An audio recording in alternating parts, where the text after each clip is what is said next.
Guys, so welcome back to another review. So, for today's video, ang i-review ko ay itong Bobby Cosmetics. So, yan, ito, tatlo siya. Sabay-sabay ko na siyang i-review. Actually, matagal ko nang planong i-review to pero wala lang talaga akong time. So, ang unahin natin ay itong Bobby Cosmetics na lid palette. Spectacular lid palette. So, ito siya. Ito yung itsura niya. Okay. So, yan. Ito yung mirror. Ayan siya. Eyeshadow. So, yan. Siya. Pigmented naman siya. Medyo powdery nga lang siya. Ng konti. Ito yung green. Ito yung light green. Dito sa swatch ko sa hands, parang pigmented naman siya. Pero medyo powdery lang yung eyeshadow. Try natin ilagay sa eyes ko. Lalagay ko sa eyelids ko. Actually, pigmented. Kung nakita nyo, pigmented siya, diba?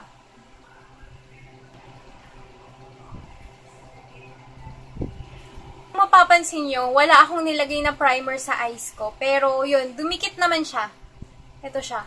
Dumikit naman siya. Ilagay naman natin sa inner corners yung light blue. Medyo powdery nga lang siya.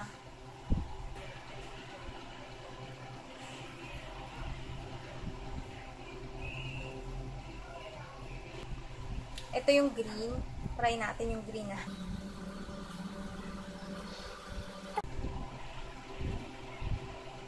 Okay. Sumusulat din siya.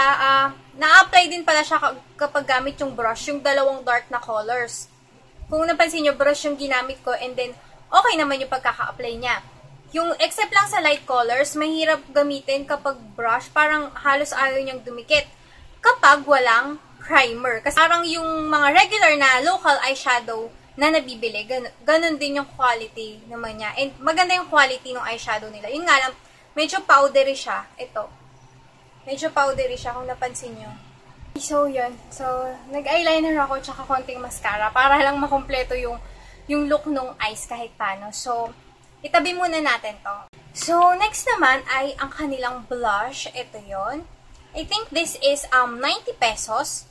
So, Bobby, ito yung kanilang blush. Okay, so, Cheeky. Ito yung Cheeky Blush Crush. Ang shade nito ay B0-01.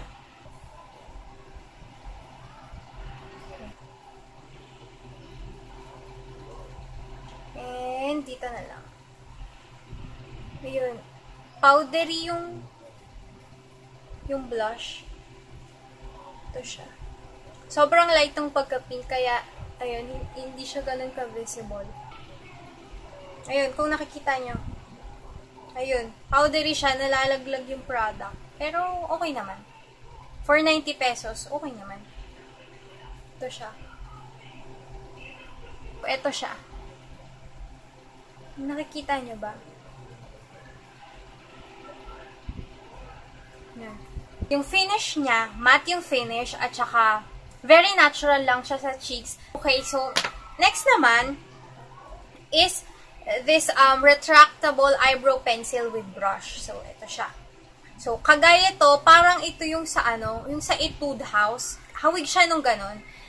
Ito siya, ito yung tip niya. Nagamit ko na to, madalas ko siyang ginagamit. Okay, ito siya. Parang yung sa Etude House yung dulo nung eyebrow pencil. And then, meron siyang brush. Yun nga, kagaya nga ng sinabi ko, nagamit ko na rin siya. Ito yung brush niya.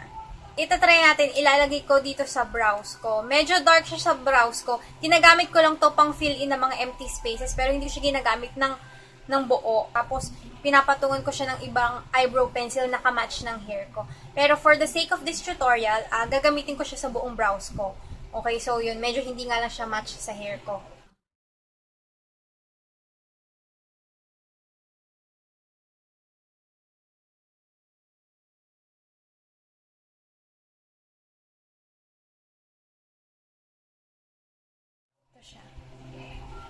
Ito yung brows ko na walang eyebrow pencil. Ito, and ito yung meron from Bobby. So, okay naman siya. ilagay ko na lang sa kabila. Para pantay, syempre. So, yeah. So, eto na siya. So, nilagay ko na siya sa brows ko. Tatanungin niyo ako kung ano yung pagkakaiba niya sa Etude House. I'm sure, tatanungin niyo ako kung ano yung pagkakaiba niya sa Etude House. Yung Etude House, mas matigas yung product, yung eyebrow pencil. Kesa dito, ito mas creamy. Yung Etude House, mas matigas. Pero, mas gusto ko kasi yung matigas kasi mas natural looking. Tsaka, maski idiin mo siya sa brows, hindi siya ganun na sumusulat ka agad na nakakagulat. Mas natural looking sa brows, yung mas matigas, yung sa Etude House. Pero ito, mas creamy siya na okay naman, nabe-blend naman siya. Kapag nadiin mo siya, blendable naman siya and pwede mo pa naman din siyang burahin.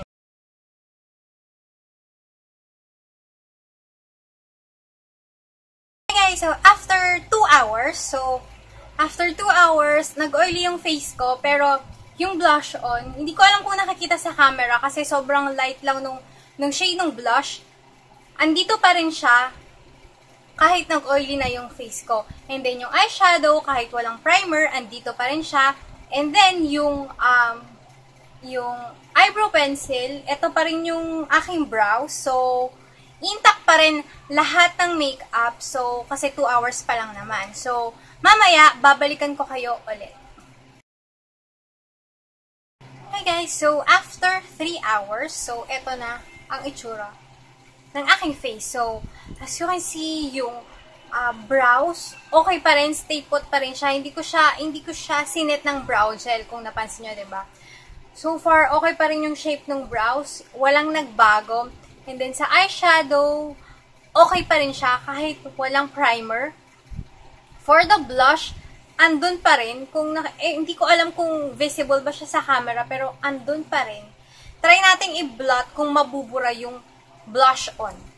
Ba-blot ko ng oil control film. Ito yung aking cleaning clear na oil control film. So, ba-blot ko. Ba-blot ako sa buong face. O kaya kahit sa cheeks na lang. Nakikita, sobrang oily ng face ko kasi ang tagal na nung lumipas.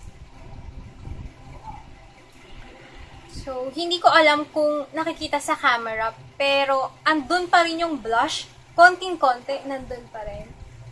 So, i-blot ko na lang ng blotting tissue lahat. So, pag dinampi itong oil blotting sheet, andun pa rin siya. Pero, syempre, once na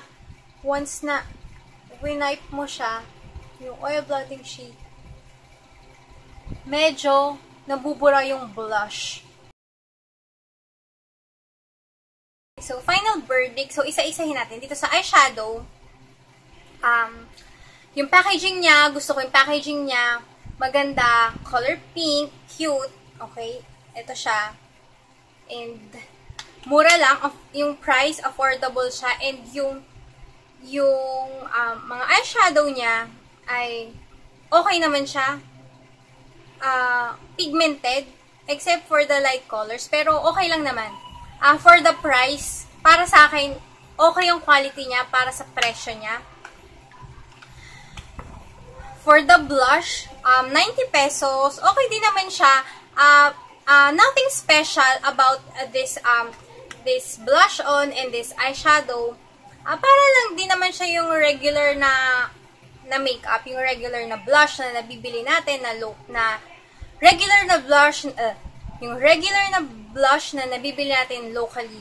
So, for me, okay naman siya for 90 pesos. Mura siya for 90 pesos. And okay yung packaging nila. And then, ito, for me, tumatagal naman siya oh.